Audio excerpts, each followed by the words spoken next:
Jeudi 9 septembre 2021, bienvenue à la grande édition sur Zawe TV, les titres. Dans la perspective du lancement de la campagne de commercialisation de l'amande de karité, le Conseil des ministres de ce 8 septembre a fixé les prix de vente. Les précisions dans un instant. Pour soutenir les entreprises béninoises dans la résilience à la COVID-19, le gouvernement béninois met en place un fonds de 19 milliards. Les Buffles du Borgou entament leur campagne africaine le dimanche prochain au Maroc. Les ambitions des représentants béninois en fin d'édition.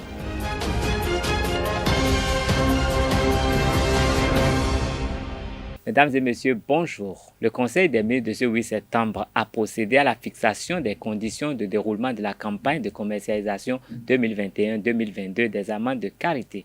Suivez le compte rendu du porte-parole du gouvernement. Au titre des mesures normatives, la fixation des conditions de déroulement de la campagne de commercialisation 2021-2022 des amendes de karité. L'ouverture de la dite campagne aura lieu le 16 septembre 2021 à Niki. Elle s'achèvera le 31 mai 2022. Le prix plancher d'achat aux producteurs est fixé à 100 francs CFA le kilogramme et constitue une reconduction du prix de la campagne écoulée conformément aux propositions des acteurs de la filière. Le Conseil des ministres exhorte ceux-ci à continuer d'observer les bonnes pratiques de collecte destinées à améliorer sensiblement la qualité des produits et à se conformer strictement aux prescriptions relatives à leur commercialisation. Au titre des autres mesures normatives, le Conseil a adopté les décrets portant approbation des statuts du Fonds de développement de l'artisanat et nomination des membres et du président du conseil d'administration du Fonds national pour l'environnement et le climat. Au chapitre des communications, en point 1, la réalisation de la mission de maîtrise d'œuvre complète du projet de construction et d'équipement d'un boulodrome international à Abomey-Calavi. Dans la perspective de l'organisation par le Bénin du championnat mondial de pétanque et Jeux provinciaux en 2022, le gouvernement a décidé de doter notre pays d'infrastructures conformes aux standards internationaux avec la construction d'un boulodrome de 2500 places intégrant des aires annexes de distraction. À cet effet, un cabinet d'architecture spécialisé en mesure de livrer un travail de qualité dans les délais prescrits a été identifié. Il devra réaliser une conception architecturale à la hauteur d'un pareil projet ainsi que des ouvrages répondant aux impératifs de sécurité, de fonctionnalité des espaces et de confort des spectateurs. Le Conseil a marqué son accord pour qu'il soit procédé aux formalités d'attribution du marché. En point 2, la mission de contrôle et de surveillance des travaux du projet d'alimentation en eau de la zone économique spéciale de Glodjigbe. Dans le cadre de la mise en place d'un système autonome d'alimentation en eau de cette zone, les études techniques détaillées ont été déjà effectuées afin de déterminer la consistance des travaux. De même, l'appel d'offres international relatif a été lancé et il est indispensable à cette phase de commettre un cabinet pour la mission de contrôle et de surveillance des dits travaux afin d'en garantir la qualité. Le Conseil a donc autorisé la contractualisation avec le cabinet spécialisé. Le ministre de l'Eau et des Mines assurera un suivi rigoureux du projet. En point 3, le dédommagement des personnes affectées par les travaux de raccordement du nouveau poste 161/20 kV de la zone économique spéciale de Glodjigbe dans le cadre du projet d'accès durable et sécurisé du Bénin à l'énergie électrique. La construction de ces infrastructures nécessite des disponibilités foncières pour lesquelles une expropriation pour cause d'utilité publique doit être prononcée. À ce sujet, l'étude environnementale et sociale commanditée a évalué à 50 hectares la superficie nécessaire pour la réalisation des ouvrages. Aussi, le Conseil a-t-il instruit le ministre de l'Économie et des Finances à l'effet de mettre à la disposition du Fonds de dédommagement foncier les ressources subséquentes. Au chapitre des rencontres et manifestations internationales, le Conseil a autorisé l'organisation en septembre 2021 à Cotonou de la 16e Assemblée générale biennale du West African College of Nursing et de la 25e session scientifique, puis la participation du Bénin à la 26e conférence des partis COP26 à la Convention cadre des Nations Unies sur les changements climatiques à Glasgow, au Royaume-Uni, du 1er au 12 novembre 2021. Au chapitre des mesures individuelles, des nominations ont été prononcées comme ci-dessous. À la présidence de la République, sur proposition du président de la République, vice-grand chancelier de l'Ordre national du Bénin, M. Falilou Adissa Akadiri. Dans les ministères et sur proposition des ministres, particulièrement au ministère du Développement et de la Coordination de l'action gouvernementale. Directeur adjoint de cabinet, M. Yakoubou Amadou. Conseiller technique, M. Bédou Saré. Au ministère des Affaires étrangères et de la coopération, ambassadeur extraordinaire et plénipotentiaire de la République du Bénin près la Fédération de Russie, M. Akambi André Okunlola Biaou. Au ministère de l'Agriculture, de l'Élevage et de la Pêche, directeur général de la Société nationale de mécanisation agricole Sonama, M. Éric Renaud. Directeurs départementaux de l'agriculture, de l'élevage et de la pêche ainsi qu'il suit. Borgou, M. Damien Agossou Hunkpevi. Colline, M. Ezin Philibert Aigbanvi. Koufo, M. Sedoté Zouinho Rubens Béanzin Awagbe. Donga, M. Christian Bio Sabi Tanon. Littoral, M. Mohamed Youssouf Farah. Mono, Madame Baké Tonkara Madeleine Lafia Mora. Zou, Madame Gaëlle Satole Nyakadja. Au ministère de la décentralisation et de la gouvernance locale. Directeur de cabinet, M. Émile Nyolonfou. Directeur adjoint de cabinet, M. Jean-Marie Houndeton. Secrétaire général du ministère, M. Crespin Guidi. Secrétaire général adjoint du ministère, M. Abraham Sidokpaou. Directeur des collectivités territoriales, M. Soulé Alagbe. Directeur de l'administration d'État, Mme Ghislaine Possa. Conseiller technique à la gouvernance locale, M. Barthélemy Houssounon. Conseiller technique à la décentralisation, M. Dieudonné Hodonou. Conseiller technique à la réforme institutionnelle, M. Pascal Doou. Conseiller technique juridique, M. Djamiou Apouin Aboudou. Conseiller technique au suivi évaluation des programmes et projets, M. Ismaël Kafo. À la fin de ce compte-rendu, le secrétaire général adjoint du gouvernement a répondu à quelques questions au sujet de l'actualité nationale. Suivez plutôt.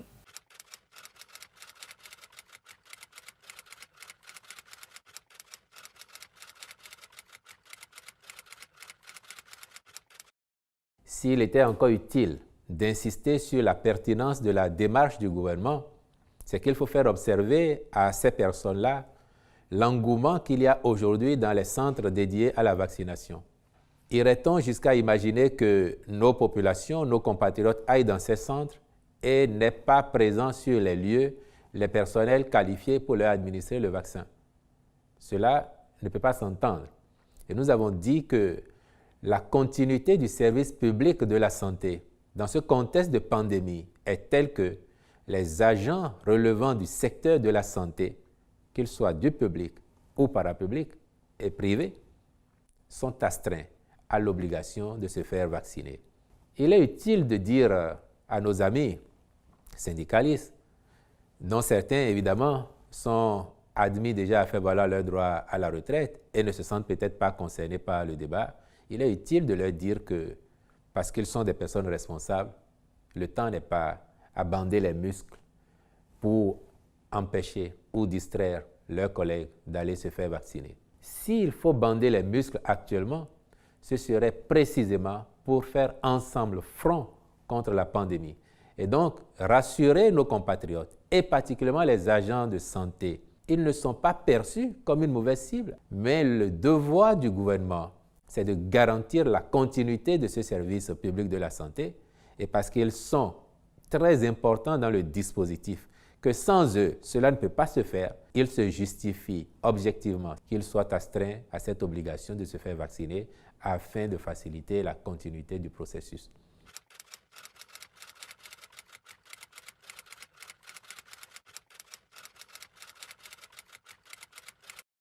Il faut peut-être rappeler, et cela est utile, aucun État ne commande à la fois l'entièreté de ses besoins en matière de vaccination. Et donc, c'est un gros risque si l'on doit passer une commande pour les 11 millions et plus de Béninois que nous sommes. C'est ce qui justifie que les commandes se fassent par lot. Et effectivement, un lot de AstraZeneca arrivé a été épuisé. Et nous attendons une livraison prochaine. Et les compatriotes qui ont reçu une première dose, qui n'ont pas encore eu l'occasion de se faire administrer la seconde, se demandent qu'en est-il. Il est observé, et le ministre de la Santé l'a expliqué récemment au cours d'une sortie que nous avons eue, et la science l'admet également, cela a été expérimenté ailleurs, cela s'expérimente déjà chez nous avec efficacité. La science n'interdit pas de basculer d'un vaccin à un autre dans ces cas-là. Et donc, la décision du gouvernement, ce qui est recommandé aujourd'hui à nos compatriotes qui ont déjà reçu une première dose d'AstraZeneca, c'est de basculer vers le vaccin actuellement disponible, le Johnson & Johnson. En attendant, dans les prochaines semaines, d'autres lots qui viendront. Le ministre de la Santé fera sans doute passer un communiqué pour l'indiquer encore formellement à toutes les personnes qui sont concernées, et donc il n'y a pas péril en la demeure.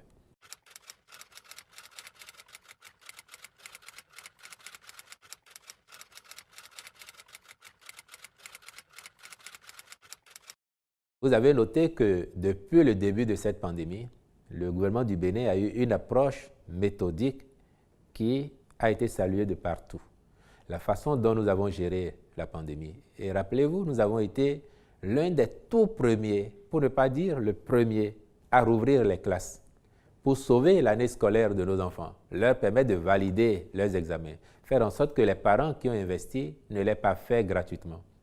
Cela a été salué. Et après, nous avons eu une autre année scolaire normale qui s'est déroulée de bout en bout, malgré la présence de la pandémie.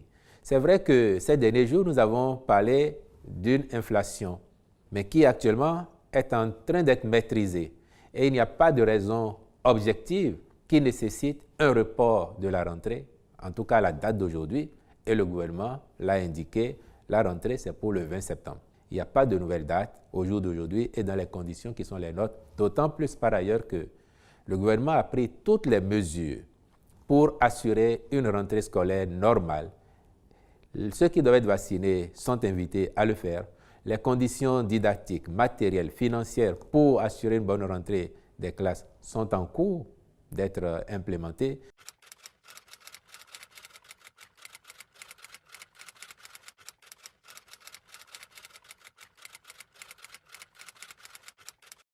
L'Agence nationale de protection civile n'est pas restée bras croisés.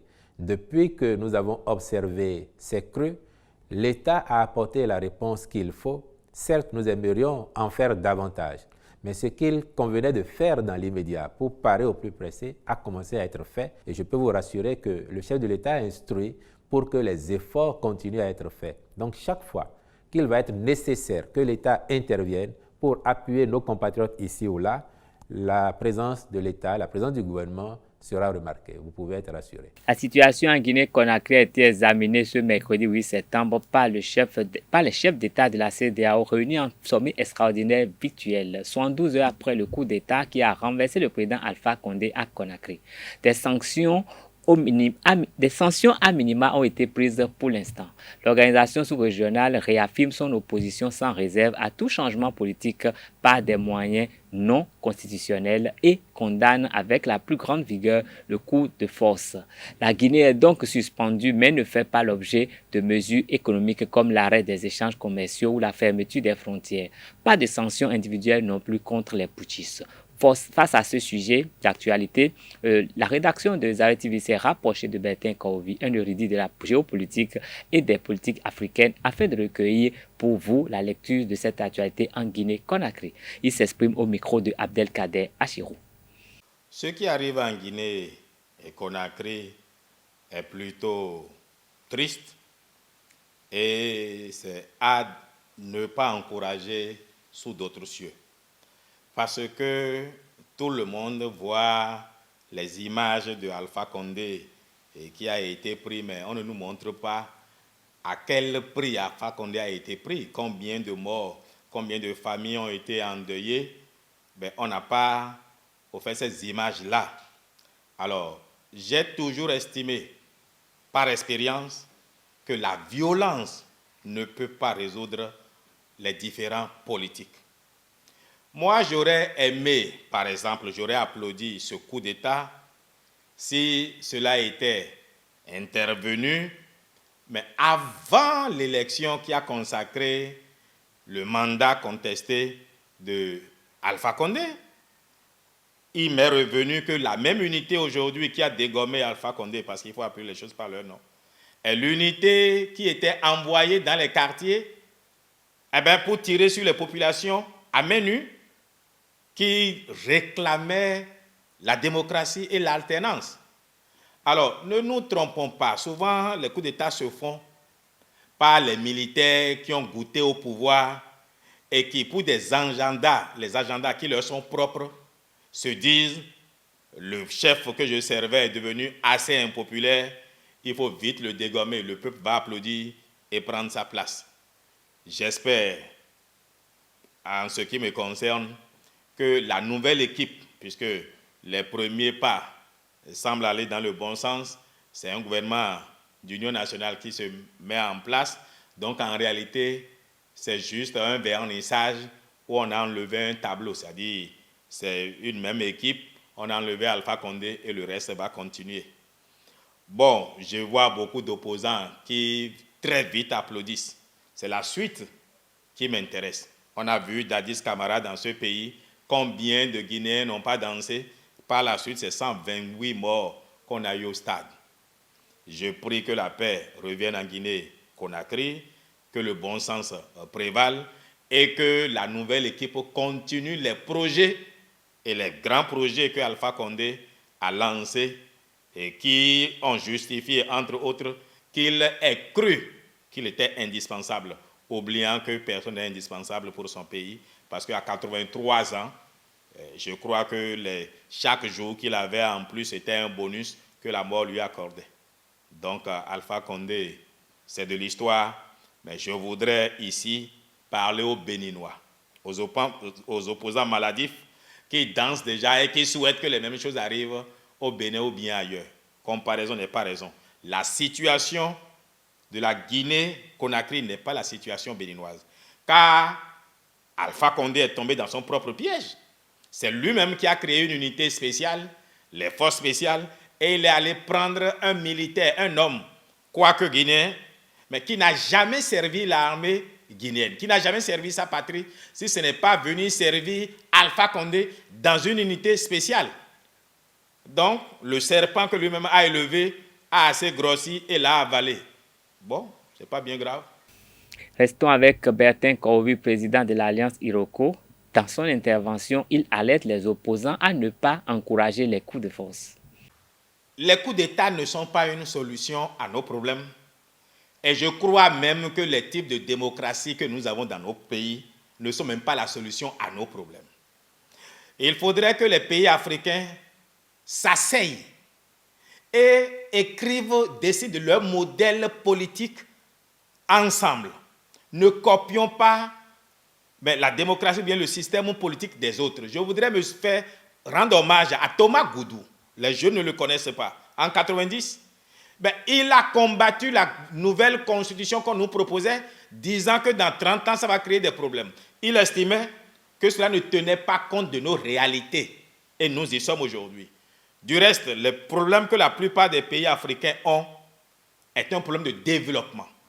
Et vous ne verrez jamais au monde un exemple de pays où ce n'est pas la démocratie que leur développement économique a commencé. C'est faux. C'est quand le développement économique a été acté que la démocratie type américaine, française, etc. vient. Mais nous autres, malheureusement, pour nous arriérer, on nous impose un système politique qui ne nous permettra pas d'avoir un développement économique. tenez-le pour dire, les Africains doivent s'asseoir et décider de leur modèle politique. Mais la démocratie, qu'on importe de la France, les copier-coller là, ça ne donnera rien du tout. Parce que la contradiction que la démocratie nous impose, je ne suis pas sûr que nous soyons prêts. Regardez le Parlement béninois. Jusqu'en 2021 ou bien 2018, je ne sais pas. En tout cas, la dernière élection organisée par Yahi Boni, en 2015. Mais notre Parlement est fait de quoi? Des affairistes. Ce sont ceux qui ont les forces de l'argent qui sont députés. Je n'ai rien contre celui qui est député. Hein. Mais la démocratie béninoise n'a envoyé au Parlement que ceux qui ont de l'argent. Je n'ai rien contre ça, oui. Mais dans un pays où on a des intellectuels d'un certain niveau, ce sont les sous-oui qui sont au Parlement. Et je ne dis pas que parce qu'il ne parle pas français, il n'est pas intellectuel. Parce qu'il n'est pas scolarisé, je ne dis pas qu'il n'est pas intelligent. Mais enfin, qu'est-ce qu'il comprend des tests, puisque les tests sont pris en français? Qu'est-ce qu'il comprend de cela? Et il n'y a pas que lui. Alors, notre démocratie est un simulacre de démocratie. Ne nous racontons pas des histoires. Assoyons-nous et redéfinissons un modèle politique propre à nous-mêmes. Et cette histoire de 2 mandats, le président s'en va, 2 mandats, le président s'en va là, ça ne va pas nous permettre de nous développer. Roosevelt a fait 4 mandats aux États-Unis. Et Angela Merkel vient de faire 16 ans au pouvoir. Est-ce que l'Allemagne est pour autant une dictature? Non. Malheureusement, nos tests, les copier-coller qu'on a ramenés d'ailleurs, nous imposent des règles. Et ceux-là, c'est là où Alpha Condé aussi, il y a pour quelque chose. Et il chantait le modèle français qu'il connaissait. N'a jamais réfléchi à son pays. Il est venu s'asseoir, il se rend compte que les réalités ne sont pas les mêmes. Eh bien, il veut changer sans consulter son peuple. Alpha Condé serait allé dialoguer avec son peuple. Au lieu de compter sur la force militaire, il aurait dû compter sur le dialogue. Parler au peuple. J'ai un programme encore pour vous. J'ai ceci pour vous. Non, il a voulu s'imposer par la force. Et c'est ce qu'il a perdu. Sinon, je suis de ceux qui croient que 10 ans de pouvoir ne permettent pas à un leader sérieux de construire quoi que ce soit. C'est mon point de vue. En bref, le gouvernement béninois, grâce à l'appui de la Banque mondiale, met un fonds de soutien d'un montant de 19 milliards à la disposition des entreprises formelles et du secteur informel touchés par les impacts de la COVID-19. Un coin de voile a été levé mardi 7 septembre 2021 sur le fonds de résilience des entreprises et les conditions d'obtention. Ce fonds permettra de soutenir les entreprises sur une période de 4 mois selon les explications du directeur général de la Caisse autonome d'amortissement, Arsène Dansou. Dans un autre registre, le président de l'ONG américaine CRS Multisport, Gab Miner, est allé ce mercredi échanger avec le patron du mouvement sportif béninois, Julien Minavoa. Partenaire au développement du triathlon au Bénin, il a été introduit au cabinet du président du Comité national olympique et sportif béninois, CNOS-BEN, par le président Richard Assa. C'est vrai que depuis que cette amitié a été créée avec Gab Miner et moi, je vous en avais parlé et nous avons fait le chemin. Et récemment, je vous ai annoncé qu'il a demandé à venir au Bénin à la suite deux des étapes de nos événements. Les résultats l'ont impressionné. Il a estimé que pour que lui puisse monter sa bonne foi, il faut qu'il offre de vélos à ces 4 meilleurs performants là que j'ai eus. Il dit ensuite qu'il veut bien venir lui-même au Bénin pour le faire et m'aider à ce que je puisse préparer la rencontre que nous aurons en décembre pour pouvoir parler de triathlon. C'est une très grande discipline, très grande distance. Et que lui viendra essayer de peaufiner les choses avec nous et voir comment est-ce que nous allons réussir cette organisation en décembre. Et si lui, il prend la mesure des choses, il prend son avion à ses propres frais avec des amis qui nous soutiennent, qui le soutiennent pour venir nous aider à préparer un événement, je n'ai pas de choix à rester avec lui et mon comité n'a pas de choix également à être avec lui. C'est pourquoi depuis hier soir, il est arrivé à 22h. J'ai été entouré par tous les amis de ma cellule de communication que vous revoyez encore aujourd'hui. Et notre ami qui se charge de nous aider un peu à faire l'interprétariat Il y a un des athlètes représenté par mon garçon qui était avec nous. Et aujourd'hui, je pense avec tout le programme que nous avons pu faire, il a échangé avec quelques membres de mon comité exécutif. Et nous venons tout fraîchement de Eldorado. Il est allé visiter le site où cet événement-là aura lieu. Et toutes les dispositions que nous devons prendre, il a essayé de nous expliquer et on a essayé de voir la possibilité qui existe là et ce que nous devons faire pour que l'événement puisse se tenir. Et je crois que dès que vous avez rencontré avant-hier, vous aviez souhaité qu'il se repose ce matin, comme il est arrivé hier, et que l'après-midi, que vous alliez être disposé à le recevoir. Je le lui ai dit, il en était très fier, très content. Et nous avons fait la même demande au ministre des Sports. Nous n'avons pas encore eu le OK, mais vous venez de nous montrer encore une fois que vous êtes le plus grand des sportifs après le ministre des Sports. Je voudrais vous remercier et en son nom vous dire encore merci. Et l'audience que vous voulez de nous accorder nous va droit au cœur et ça va également droit vers lui. Et il en est très fier. Au cours de l'entrevue entre le président Julien Minavoa, Gav Mever a exposé l'objet de sa visite au Bénin. Il est venu apporter son expertise à la Fédération béninoise de triathlon pour la bonne organisation de la compétition du triathlon standard de Cotonou en décembre prochain. Il a saisi l'occasion pour remettre les matériels et équipements sportifs adaptés à cet effet. I have a background in sports continuity and business development. And I have, over a year ago, when I have initially met Richard in the Federation of Triathlon,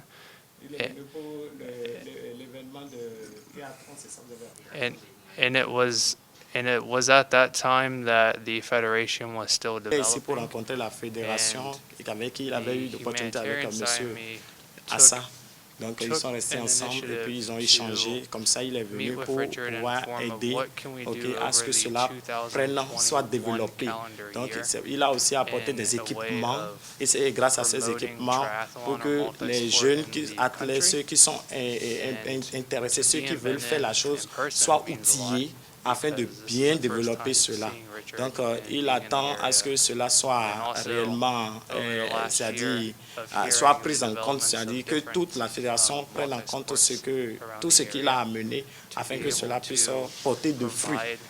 Modern equipment or modern pieces of equipment that participants or athletes can use in this sport that is evolving in different places around the world, being able to give those opportunities for talent detection underneath the federation, and where that builds up even into possible Olympics, goes a lot farther than the GIF itself. What we hope as far as the remaining of this year, building into the next year, is what I like to see qui est là en décembre, il est là aussi pour participer à ça, pour que cela puisse aller de l'avant, montrer que vraiment il a de bonne foi pour pouvoir continuer avec eux. En décembre, il sera là. Il sera là.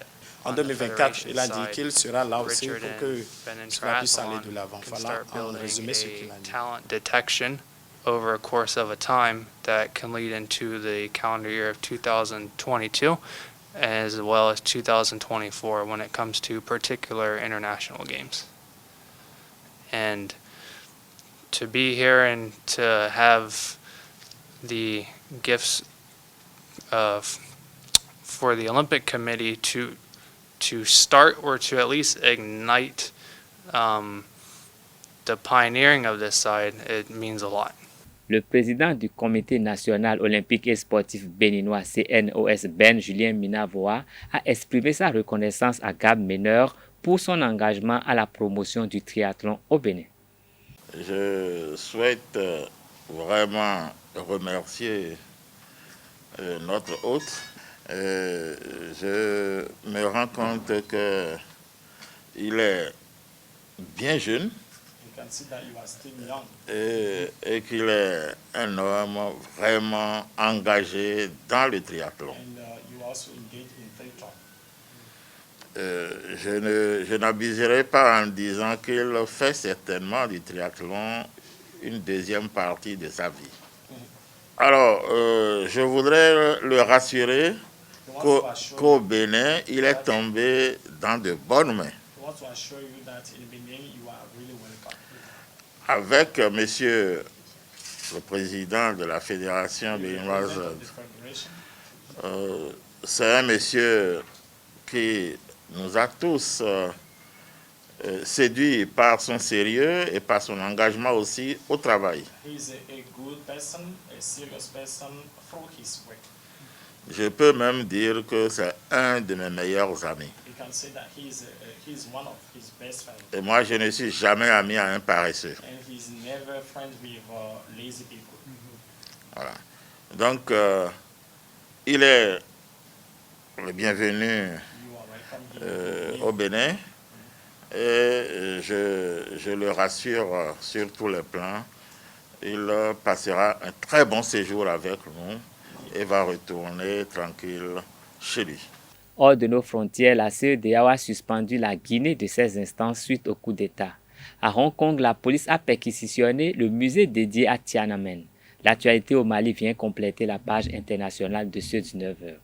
La CEDEAO a suspendu la Guinée de ses instances suite au coup d'État qui a renversé le président Alpha Condé. Cette décision a été effective au cours du sommet extraordinaire virtuel tenu le mercredi 8 septembre 2021. Dès l'ouverture de ce sommet virtuel, le président du Ghana, Nana Akufo-Addo, avait évoqué une violation claire de la charte de bonne gouvernance de la CEDEAO et incident malheureux et regrettable pour qualifier le coup d'État mené par les forces spéciales emmenées par le colonel Mamadi Doumbouya. Au Mali, l'ancien secrétaire général de la présidence, Kalilou Doumbia, a été arrêté par les services du renseignement. Sa disparition suscitait l'inquiétude de ses proches depuis lundi, mais selon les informations de RFI, le collaborateur de l'ancien président de transition, Ba Ndao, serait en fait détenu par la sécurité d'État. Le Liban s'est tourné vers les pays arabes pour essayer d'atténuer les effets de la crise énergétique qui paralyse son économie. Les ministres de l'énergie jordaniens,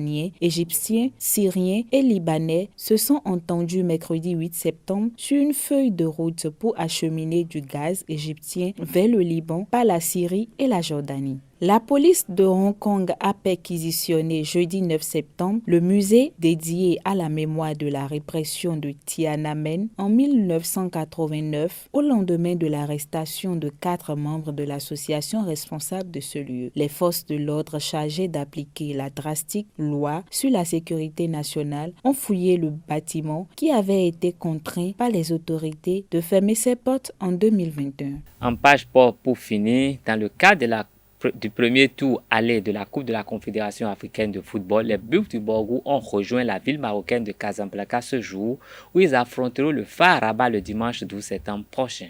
Alioune Diagne, le directeur sportif des Bovidés de Parakou, et l'entraîneur Traman Sanou envisagent vendre leur peau en terre marocaine. J'attends l'adversaire. C'est un adversaire comme nous. Voilà. Je pense qu'on fera ce qu'il faut faire pour les éliminer. On fera tout d'autre possible pour être représentatif quand même. Nous avons, je pense, l'expérience de l'Afrique déjà. Nous ne partons pas dans l'inconnu. Nous avons des joueurs internationaux. Nous avons aussi des joueurs qui ont pratiqué la Coupe d'Afrique. C'est un vécu qui est assez important et qui nous servira. Maintenant, nous allons affronter le football maghrébin. C'est une autre école, c'est une autre culture. Nous savons comment ils jouent. Ils sont très roublards, très tactiques. Nous allons travailler sereinement de notre côté pour essayer de les déranger le plus longtemps possible. Bon, cette fois-ci, je pense qu'on a bien renforcé notre équipe. Et puis on a eu des renforts de taille. Je pense que ça va très bien se passer. Le recrutement était sous mon entière responsabilité, avec bien sûr en collaboration avec le coach Sanou qui est là depuis maintenant 2 ans, que j'ai écouté. J'ai entendu aussi ses desiderata, ce qu'il voulait et ce qu'il ne voulait plus au sein de l'effectif. Et ensemble, on a essayé de trouver le groupe le plus homogène possible. Et bon, maintenant, il faudra que la réalité du terrain nous dise si effectivement nous avons fait les bons choix. C'est sur cette note sportive que nous mettons un terme à cette édition. Merci de rester fidèles à nos programmes. À demain pour notre rendez-vous avec les informations sur Zawe TV. Bonsoir.